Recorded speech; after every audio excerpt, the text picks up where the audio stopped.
আর এই মুহূর্তে যে খবরে নজর রাখতে হচ্ছে, জেএমবি জব্দে চার্জশিট এনআইএর। জেএমবি জব্দে এনআইএর চার্জশিট।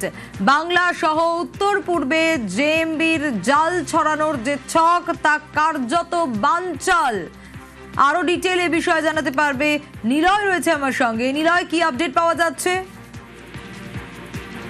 সোনিয়া, যে রিলিজ, সেই রিলিজের মতে 11 জনকে চার্জশিট দাখিল করা হচ্ছে। 11 জনের বিরুদ্ধে চার্জশিট দাখিল করা হচ্ছে। এই 11 জন 2025-এ আসাম এবং ত্রিপুরা থেকে আসামের এসটিএফ এ অ্যারেস্ট করেছিল। তারপরে এনআইএ ইনভেস্টিগেশন শুরু হয়েছিল। দফায় দফায় ইনভেস্টিগেশন হয়েছে। ইনভেস্টিগেশনের পরে চার্জশিট ফাইল করা হয়েছে। চার্জশিটে যা লেখা রয়েছে সেটা বদন্ত। চার্জশিটে ইমাম মোহাম্মদের কাফিলা, মানে জামায়াতুল মুজাহিদিন বাংলাদেশের একটি অফশুট অর্গানাইজেশন, যে বাংলাদেশের থেকে পরিচালিত হয়।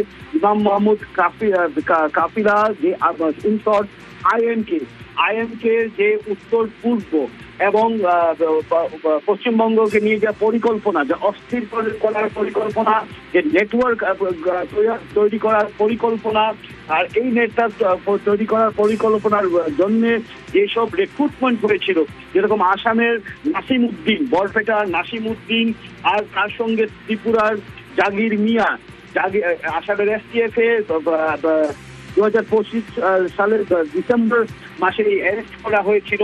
ইন্টেলিজেন্স ইনপুট রয়েছিল, আর্মির ইনপুট রয়েছিল, বর্ডার পুলিশের ইনপুট রয়েছিল। তারপরে এসটিএফ এ অ্যারেস্ট করা হয়। তারপরে যে ইন্টারোগেশন হয়েছে, এই ইন্টারোগেশনে যা বেরিয়ে এসছে সেটা সেমন না। যা তথ্য পাওয়া গেছে, যে তথ্যতে অনেক লিখিত ডকুমেন্ট, অনেক মোবাইল কমিউনিকেশন, আর ইন্টারনেটে যে আলাপ হয়ে বা ডার্ক ওয়েবে যে সব আলাপ হয়েছিল, সেসব কমিউনিকেশন এনআইএর হাতে রয়েছে। আর তার মধ্যে চার্জশিট দাখিল করা হয়েছে নাসিম উদ্দিন আর জাহাঙ্গীর মিয়া আসামে, নাসির উদ্দিন আর এদিকে জাহাঙ্গীর মিয়া ত্রিপুরাতে, তার সঙ্গে আরো 9 জন।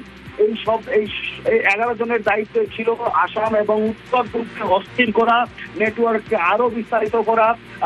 আর জেএমবির যা উদ্দেশ্য, জামায়াতুল মুজাহিদিনের যা আইডিওলজি, সেই আইডিওলজি আসামে ছড়িয়ে দেওয়া, নর্থ ইস্টে ছড়িয়ে দেওয়া, পশ্চিমবঙ্গে ছড়িয়ে দেওয়া। আর এখানে সোশ্য পলিটিক্যাল আর জিও পলিটিক্যাল যা পরিস্থিতি, সেই পরিস্থিতিতে ইনভলভ করে যা পুরো উত্তর পূর্বটাই আর পশ্চিমবঙ্গটাই অস্থির করে দেওয়া।